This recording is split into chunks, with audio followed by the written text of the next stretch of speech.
terrore tra Ponte di Piave e Olmi. Ventenne prima ruba un'auto, poi si lancia a forte velocità verso Treviso, speronando 3 auto schiantandosi ad una rotatoria bloccato in stazione dei treni e denunciato. Spray urticante spruzzato in corriera a Castelfranco. I carabinieri denunciano per interruzione di pubblico servizio un 14enne, intensificati i controlli a terra e sui mezzi MOM. Ha patteggiato 5 mesi un 23enne di Vittorio Veneto noto per essere stato a capo di una baby gang. Ha aggredito i carabinieri intenti a controllarlo perché non trovassero lo stupefacente. Infortunio mortale a Marcon. Damiano Mazzonna, titolare dell'omonima officina meccanica, morto a 88 anni schiacciato da un tornio che stava cercando di spostare. Ancora ladri in azione nella Marca. Nelle ultime ore preso di mira Mogliano Veneto. Le telecamere immortalano i malviventi in giro per i giardini, prese di mira abitazioni ed automobili. Sala da ballo vietata agli over 25 è un falso, parla Giannino Venerandi, titolare dell'Odissea Fan City, che chiarisce il malinteso. Un barista di Valdobbiadene lancia una provocazione per sensibilizzare chi cammina nei boschi sul tema della raccolta dei rifiuti. Regala 1 chilo di castagne ogni 3 kg di immondizia raccolta. Il telegiornale di Treviso, buonasera, ben ritrovati. Solo per un soffio si è evitata la tragedia di Onè di Fonte, dove perse la vita un pensionato di San Zenone degli Ezzelini. Questa mattina all'alba a Ponte di Piave un ventenne pregiudicato di origini africane ha prima rubato un'auto e poi si è lanciato a forte velocità verso Treviso, andando a schiantarsi alla rotonda di Olmi. Vediamo.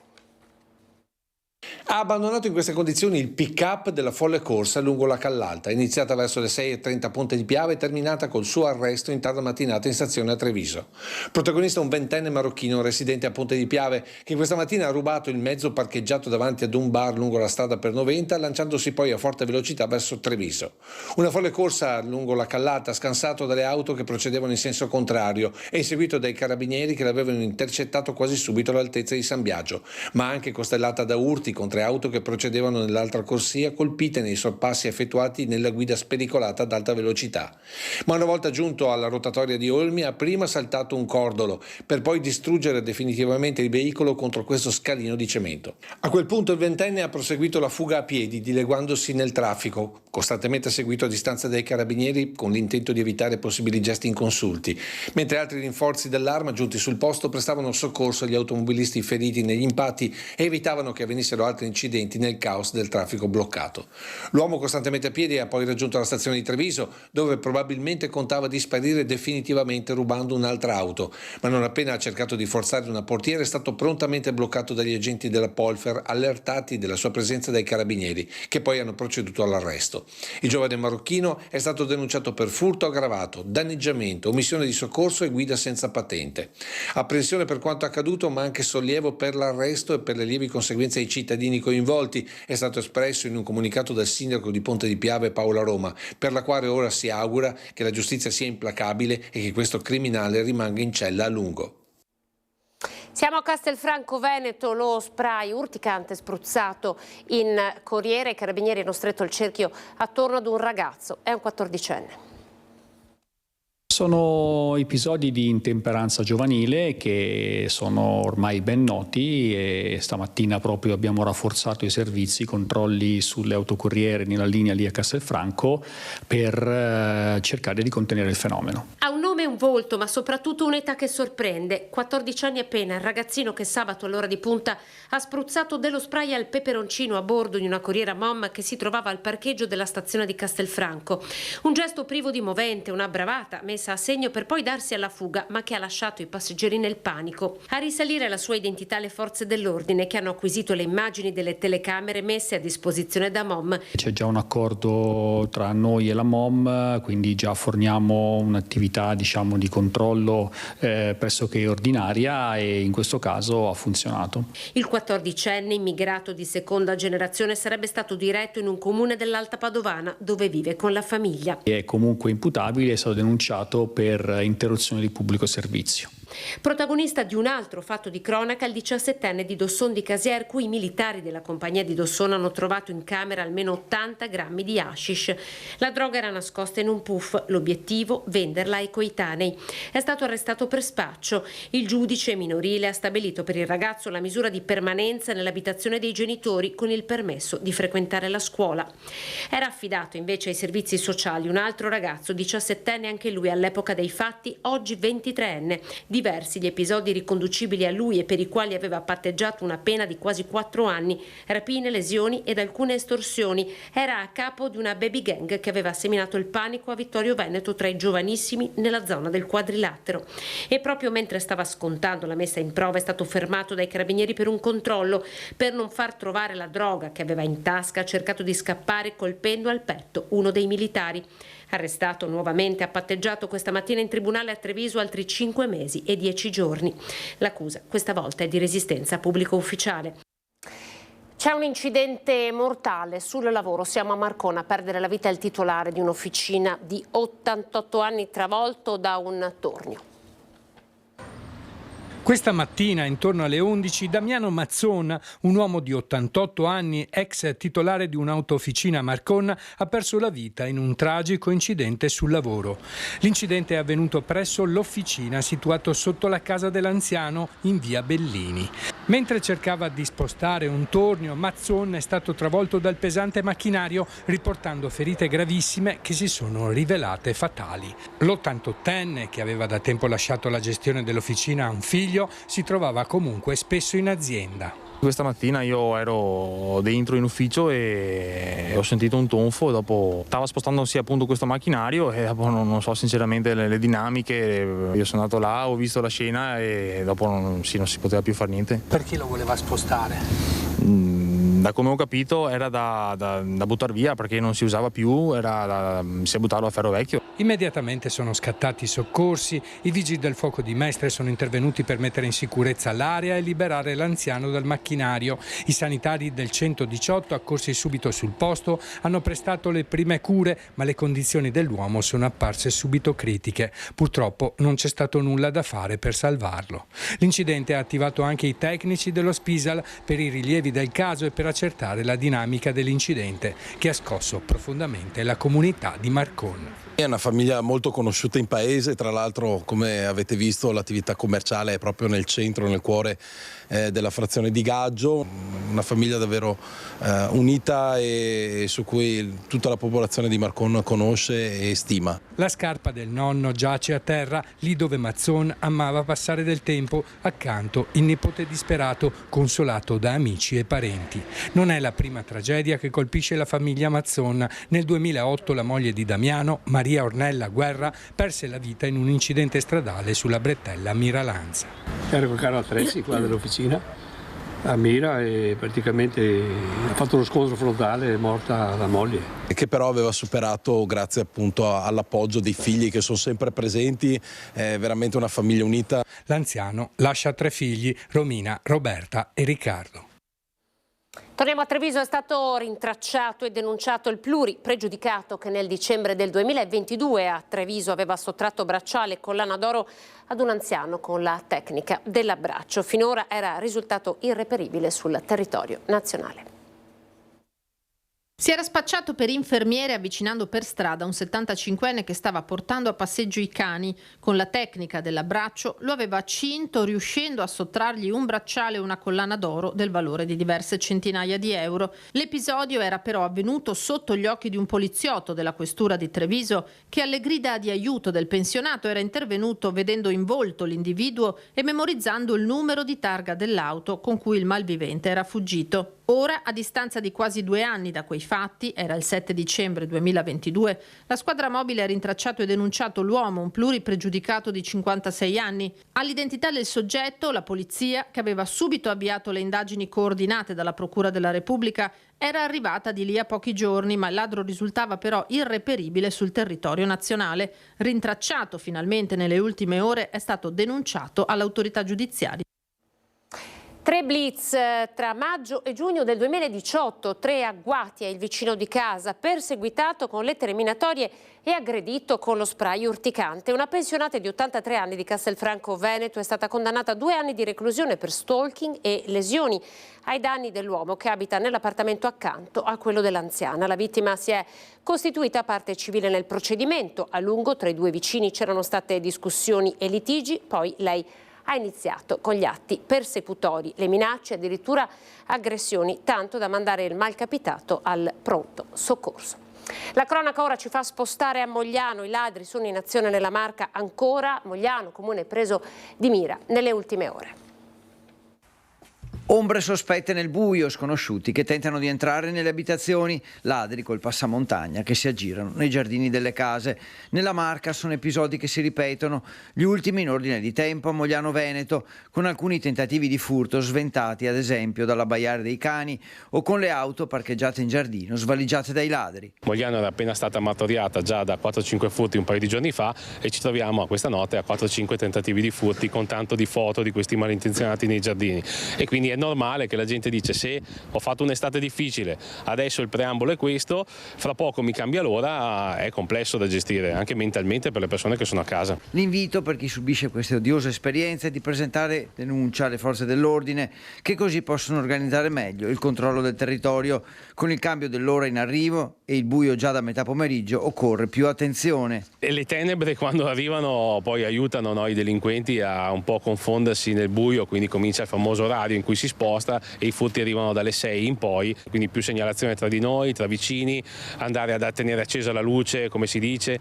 non lasciate mai aperta neanche in alta ribalta una finestra anche per 5 minuti, perché lo sanno, vedono e da lì ne approfittano. Alla luce dei fatti di cronaca assume ancor più risalto l'iniziativa dell'associazione Furti in Corso, che domenica mattina in piazza Aldo Moro a Treviso organizza un incontro tra cittadini, associazioni e sindaci per chiedere più controlli. Faremo una giornata, qualche ora lì la mattina dalle 10 in piazzetta Aldo Moro a Treviso Centro, dove ci incontreremo cittadini e istituzioni per fare il punto della situazione e chiedere anche alla prefettura già subito un aumento delle forze dell'ordine. Un malore mentre va a funghi, una persona è stata soccorsa dal SUEM di Crespano del Grappa.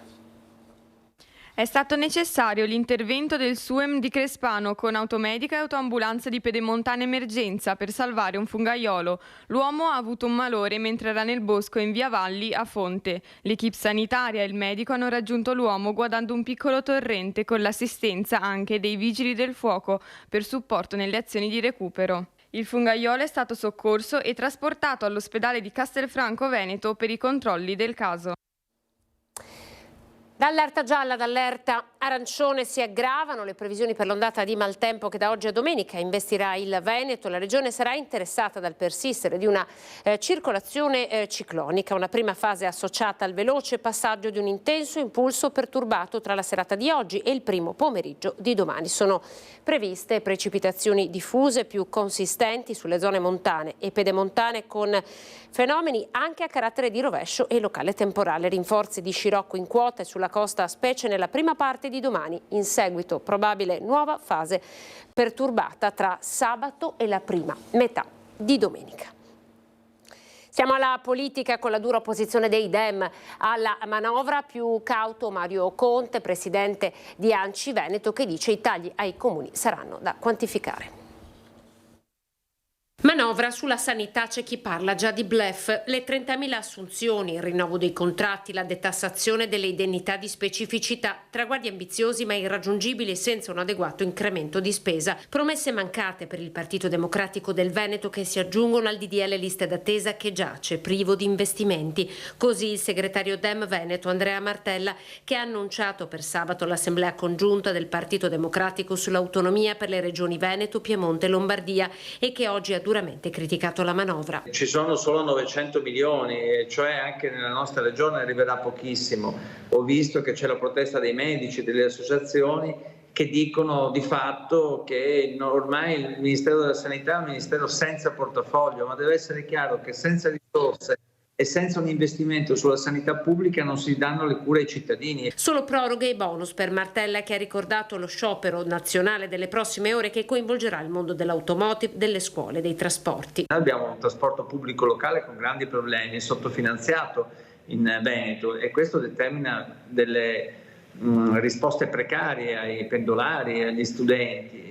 E così anche nella scuola. Più cauto Mario Conte, presidente ANCI Veneto. Ci aspettavamo sacrifici, dice, dobbiamo ancora capire l'impatto della manovra. Tendiamo di capire l'impatto sui nostri territori, cioè a quantificare questi tagli e anche a capire se da qualche altra parte riusciamo a recuperare, perché sembrerebbe che per esempio i costi di gestione dei minori stranieri non accompagnati tornassero in carico e in capo al governo e non più ai comuni, che questo ci consentirebbe di liberare delle risorse per il sociale. Siamo un po' preoccupati perché i comuni veneti, da sempre virtuosi, non possono permettersi alcun taglio, perché significa dover sacrificare i servizi.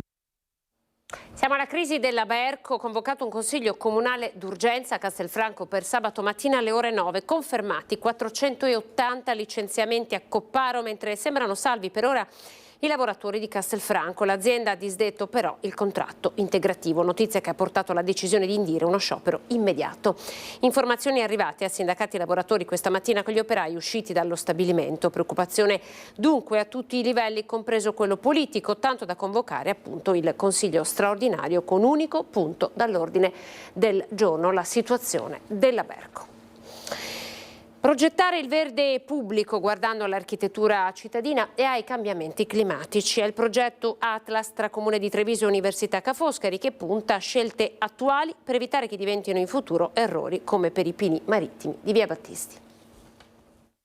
È uno studio che ci darà la linea e la strada per piantare gli alberi corretti che eviteranno di far danneggiare gli edifici pubblici e privati e soprattutto di consentire un verde migliore per la nostra città. Basta alberi scelti a caso o siepi realizzate senza criterio. Grazie ad una collaborazione con l'Università Ca' Foscari, il Comune di Treviso sarà in grado di gestire i beni architettonici e le aree verdi guardando al futuro e ai cambiamenti del clima.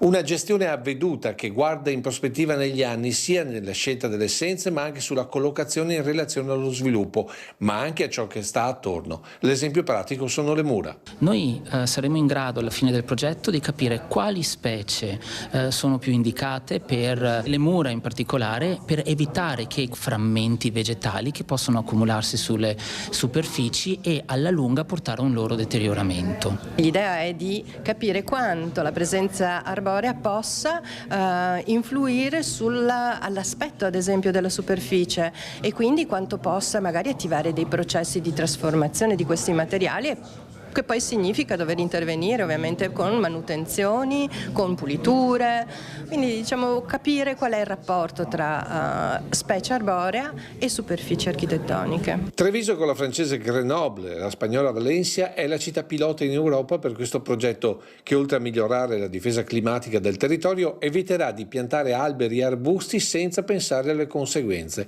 come ad esempio è accaduto per i pini marittimi di Viale Cesare Battisti. Insomma, finiti i tempi dei pini marittimi dei bagolari? Sì, credo che sia finito quel tempo, ma soprattutto perché quegli alberi peraltro danneggiano le strade e quindi sono estremamente negativi. Perché tutto questo poi alla fine diventa costo economico. Certo, un costo economico che grava sulla collettività e che noi non possiamo più sostenere. Pochi secondi di pubblicità, tra poco.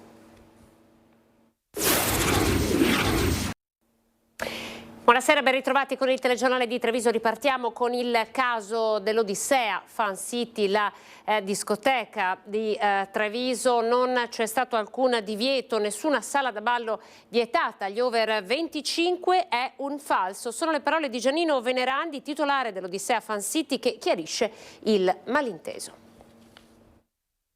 Assolutamente no, mi risulta proprio falsa questa informazione. Non abbiamo dato età a nessuno, abbiamo solo in questa occasione dedicato la sala Anima ai ragazzi che avevano una festa organizzata per conto loro, ma nulla di più. Prendiamo atto con amarezza che una nota testata locale avrebbe sfruttato strumentalmente questa nostra iniziativa positiva per pubblicare un articolo fuorviante e sensazionalistico. Si leggono frasi come questa nel comunicato stampa diffuso dall'Odissea Fan City nella giornata di oggi. Storica discoteca di Spresiano, già postato sui social. Al centro della bufera l'episodio denunciato da alcuni avventori del locale cui la stanza Anima sarebbe stata interdetta lo scorso weekend. Cacciati perché troppo vecchi, accusano loro, sale divise per target diversi, risponde la direzione. Come sempre il locale è aperto a tutti, solo che in questa occasione, come è capitato anche in passato in altre, abbiamo dedicato la sala Anima ai ragazzi con una festa più particolare dove erano chiaramente loro i protagonisti. Entrata disincentivata, non interdetta, ci tiene a sottolinearlo Giannino Venerandi, figlio del patrono della Movida Trevigiana Renzo, che parla di politica di divisione degli spazi non nuova, anzi usata per differenziare ed accontentare tutti i target. Una scelta di marketing, si potrebbe dire, che ha scatenato più di qualche dissenso sui social, diversi post contro la discoteca trevigiana. Se questo processo ha urtato la sensibilità di qualche singolo cliente, sottolinea Venerandi, ce ne scusiamo. Conclude: facciamo di tutto per migliorarci ogni weekend. Un barista di Valdobbiadene lancia una provocazione per sensibilizzare chi cammina nei boschi sul tema della raccolta dei rifiuti. Vediamo. Castagne in cambio di rifiuti. L'offerta è di un barista di Valdobbiadene, Matteo Righetto, proprietario di un appezzamento alle pendici del Monte Cesen, particolarmente frequentato, come molti altri dell'area, per la qualità delle castagne. A chi gli consegnerà 3 kg di rifiuti, raccolti nel suo bosco, regalerà personalmente 1 chilo di castagne. La proposta è nata quasi per scherzo con mia moglie. Noi andiamo spesso a passeggiare per i boschi qui del Monte Cesen. Lei porta sempre un sacchetto, io porto sempre il cestino.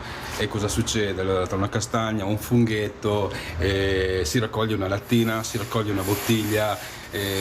Lasciarle lì sembra quasi di essere come quello che le abbandona. Righetto non considera il bosco di sua proprietà come un potenziale generatore di ricavi derivanti dalla vendita di castagne, anzi spesso è lui a indicare ai visitatori dove possono raccogliere i frutti migliori, però non sopporta la maleducazione di chi semina rifiuti che dovrebbe portare con sé e smaltire in modo adeguato. Se 100 persone educate camminano nel bosco, noi non ce ne accorgiamo.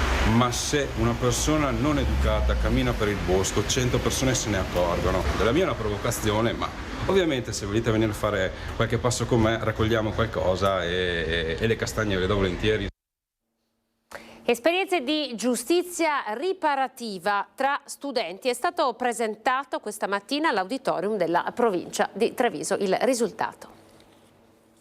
Non sono arrabbiata, però ci sono rimasta molto male perché 2 compagni di classe che dopo essersi spintonati possono scegliere tra nota e sospensione o dialogo mediato da altri coetanei.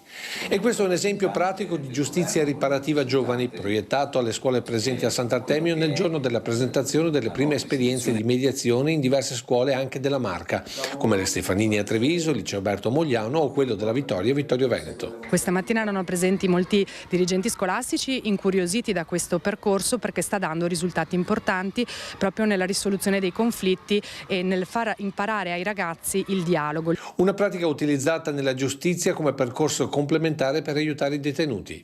L'incontro con la persona che ha subito il torto gli permette di rivedersi in una prospettiva diversa, in una prospettiva di solidarietà. Ci siamo accorti qualche anno fa che c'erano delle dinamiche che vedevamo in carcere che assomigliavano a quelle che vedevamo fra i ragazzi a scuola e abbiamo visto che gli strumenti che la giustizia riparativa e la mediazione umanistica ci ha insegnato nei contesti penali portava dei frutti straordinari fra ragazzi, ma non solo, anche fra gli adulti che abitano le comunità scolastiche. Una pratica utilizzata da tempo in altre scuole europee. In Spagna ne sono partiti 15 anni prima, una scuola, l'Istituto Miralcamp di Villareal, con cui abbiamo collaborato per 3 anni insieme al Comune di Sacile, ha ridotto da 52 a 2 le sospensioni in 10 anni. Segno che indurre al dialogo come alternativa alla punizione fa crescere la consapevolezza dei ragazzi anche su temi come il bullismo. Infatti abbiamo voluto prevedere una serata aperta a tutta la cittadinanza il 24 ottobre alle 18:15 all'Auditorium di Santa Caterina, proprio per presentare questo progetto che secondo noi non ha una rilevanza solo all'interno della scuola, ma è utile nelle relazioni sociali. Quindi insomma potrebbe essere che in futuro queste competenze servono ad esempio a gestire i problemi di condominio. Assolutamente sì, e non solo, diciamo, i problemi che nella quotidianità ognuno di noi si trova ad affrontare. Lupi sul Montello dopo i nuovi avvistamenti. Nelle province di Vicenza e Verona la polizia provinciale li può allontanare, però per buona parte della politica, ma soprattutto del mondo venatorio, la soluzione sarebbe una sola, ovvero quella di contenere i capi con abbattimenti selettivi. In queste immagini dell'altra sera, girate da Eros Parolin, l'ultimo avvistamento di un lupo sul Montello, ennesima prova di come il tema delle predazioni e del suo contenimento non sia più confinato alle prealpi trevigiane, ma che in branco scenda sempre più verso la pianura, trovando magari un nuovo habitat nei boschi urbani come il Parco della Storga. Per questo, dopo episodi continui di pecore ma anche di asini sbranati e dopo quello che sembrava un caso isolato del cagnolino della famiglia Parolin sbranato nel territorio di Volpago, ora molti contano su un intervento concreto delle autorità, considerando che l'Europa stessa ha declassato il livello di protezione del lupo. Il declassamento fatto a Bruxelles è un segnale positivo. Significa che non è più in via di estinzione in quel modo e che si possa finalmente gestire. Quello che è mancato in Italia, nonostante l'Europa, è stata la gestione, la volontà di gestione. Se ce ne sono troppi in un territorio antropizzato e creano danni al tessuto anche economico di questa regione, vanno semplicemente abbattuti. Non dico che vadano abbattuti tutti, vanno sicuramente abbattuti quelli in più e soprattutto quelli confidenti ed aggressivi. Più che di abbattimento, al momento le autorizzazioni dalla provincia di Trento come dalla regione Friuli e dalle province veneti di Verona e Vicenza sono per i proiettili di gomma in uso alle polizie provinciali. Troppo poco considerando il numero di agenti in tutta la regione sottolineati dal responsabile veneto nel corso di una serata con i cacciatori dedicata però al contenimento dei cinghiali. Una mano forte su questo, perché se non contiamo su di voi, chiaramente con le sole polizie provinciali è possibile farcela, perché siamo in 130-140, quindi i numeri purtroppo non ci danno ragione. Ma la scelta dei colpi di gomma non convince il mondo venatorio che, come per i cinghiali, sarà a breve coinvolto anche in questa campagna. Credo che la soluzione con i pallini di gomma serva a poco. Credo invece che il passo che ha fatto la Comunità Europea possa consentire allo Stato italiano di fare dei piani di contenimento come fanno tutti gli altri paesi, la Slovenia, l'Austria, la Svizzera, la Francia. Non bisogna chiaramente eliminarlo perché è una specie comunque protetta, però contenerla, questo sì. Siamo allo sport con il rugby, sabato i Leoni in campo, in trasferta a Newport, siamo in Galles, intanto 17 dei 34 azzurri convocati per i test di novembre giocano a Treviso. L'ampia vittoria contro i temibili Sharks sudafricani ha dato una grande iniezione di entusiasmo al Benetton. I Leoni poi hanno fatto anche un notevole balzo in avanti in classifica. 4 le posizioni guadagnate dall'ultimo al 12° posto, raggiungendo proprio i prossimi avversari, i Dragons gallesi, che il Benetton affronterà sabato alle 20:35 in trasferta sul terreno di Newport. I gallesi sono una squadra competitiva e organizzata, con parecchi volti nuovi e un ottimo gioco al piede. Il Benetton invece, contro gli Sharks, ha sfoderato la miglior difesa della stagione, fase di gioco che è stata decisiva per il successo. Sicuramente la partita contro gli Sharks ci ha fatto molto bene a livello di mood di squadra, venivamo da delle partite un po' difficili, ma abbiamo sempre continuato a lavorare duro e a lavorare in ciò che crediamo, e contro gli Sharks l'abbiamo visto, quindi è stata una cosa molto importante per noi. Sicuramente è stata fondamentale la difesa, abbiamo difeso dentro il nostro 22 molto bene, in giro per il campo. Intanto il commissario tecnico dell'Italia ha reso ufficiali i convocati per i 3 test match di novembre della nazionale, il 9 a Udine contro l'Argentina, il 17 a Genova con la Georgia e il 24 novembre allo Juventus Stadium di Torino contro i mitici All Blacks neozelandesi. Il raduno, che inizierà il 27 ottobre, vede tra i 34 convocati ben 17 leoni, la metà quindi degli azzurri giocano a Treviso. Prima della lunga sosta di campionato, però, il Benetton ha ancora la sfida di sabato in Galles e quella di venerdì 25 al Monigo contro i Bulls sudafricani. 2 occasioni, specie quella di sabato, per mettere punti in cascina. Da loro sarà molto difficile, soprattutto là davanti sarà una battaglia molto fisica, noi dovremo farci trovare pronti sia in mischia che in drive.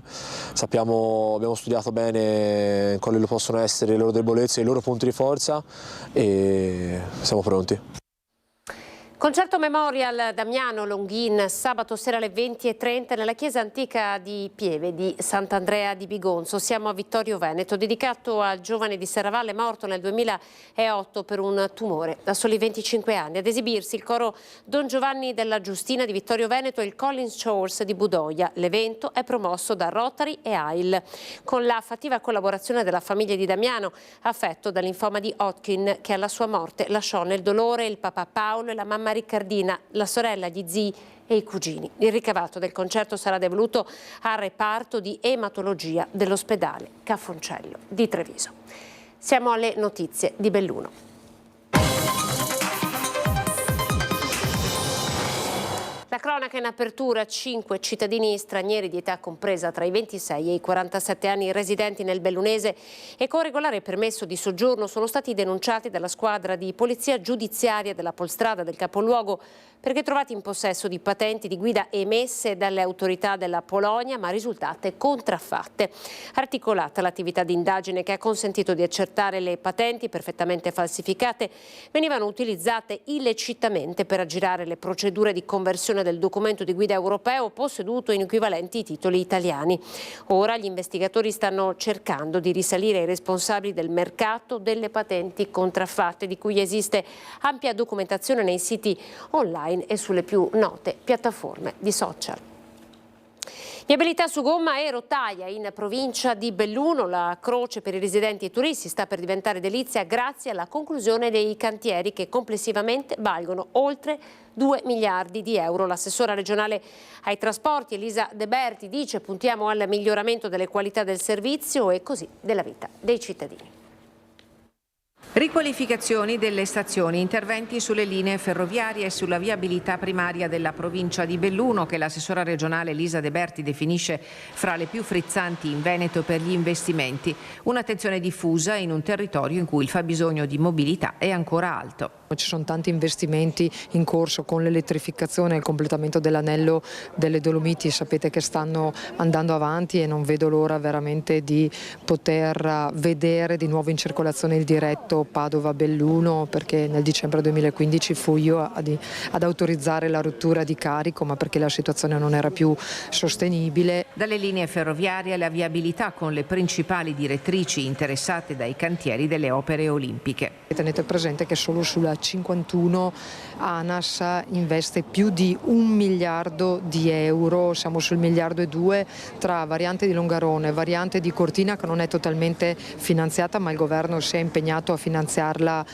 per le Olimpiadi, perché i cantieri partiranno dopo, altrimenti ci possono essere delle interferenze. La variante di Valle, la variante di Tai, la variante di San Vito e l'accesso a Cortina. Resta il cruccio dei disagi che gli utenti della strada e dei treni stanno sopportando da anni.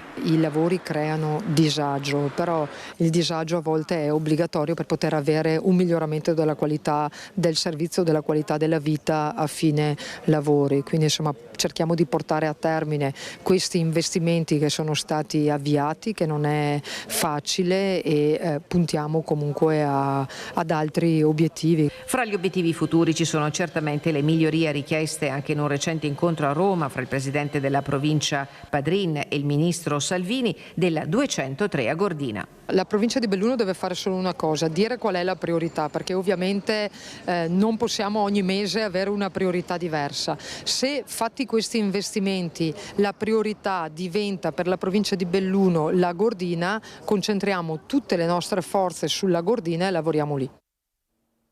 16 titoli, 25 repliche da novembre a marzo, torna al Teatro Comunale di Belluno. Comincio dai 3, lo storico progetto teatrale per le nuove generazioni di TIB Teatro. La formazione teatrale passa attraverso la visione, lo scambio, la consapevolezza. Lo sa bene TIB Teatro, da decenni impegnata nella produzione in una meritoria opera di divulgazione estesa alle nuove generazioni. Plurimaggiorenne, il progetto Comincio dai 3, che parla ai bambini delle scuole dell'infanzia e delle primarie, agli studenti delle medie e delle superiori, ma anche alle famiglie e ai giovani. Il teatro non è mai un semplice contenitore, è un luogo di incontro, è un luogo di scambio. La cosa bella è che avviene dal vivo, succede realmente in un momento ed è molto importante che sia una cosa condivisa. Scuole a teatro, teatro a scuola, famiglie a teatro, giovani H21. 16 spettacoli, 25 repliche per l'edizione numero 32 di Comincio dai 3, che affronterà i temi della responsabilità e della condivisione, di accoglienza e integrazione. Oltre alle questioni che intrecciano l'attualità con il progetto dedicato a Franco Basaglia nel centenario della nascita e lo spettacolo dedicato alla strage di Capaci del maggio 1992. È bene che i giovani e i giovanissimi conoscano la loro storia più recente, proprio per capire i protagonisti dell'epoca, per non fare naturalmente gli stessi errori, ma soprattutto per avere una coscienza civile, che è un po' l'obiettivo più in generale del mio assessorato e dell'amministrazione nel suo complesso. Cultura e competenza espressi sul territorio della grande famiglia di TIB Teatro dal 1993, con la direzione artistica di Daniela Nicosia, che curerà laboratori, corsi e incontri. Sua la regia de La nave dolce, racconto dell'emigrazione albanese dei primi anni 90, vicenda esemplare che apre lo sguardo su un tema quanto mai attuale di integrazione e accoglienza, ancora oggi messe in discussione. Ci fermiamo, era l'ultimo servizio, dopo di noi come sempre c'è il Meteo, grazie per essere stati in nostra compagnia, arrivederci.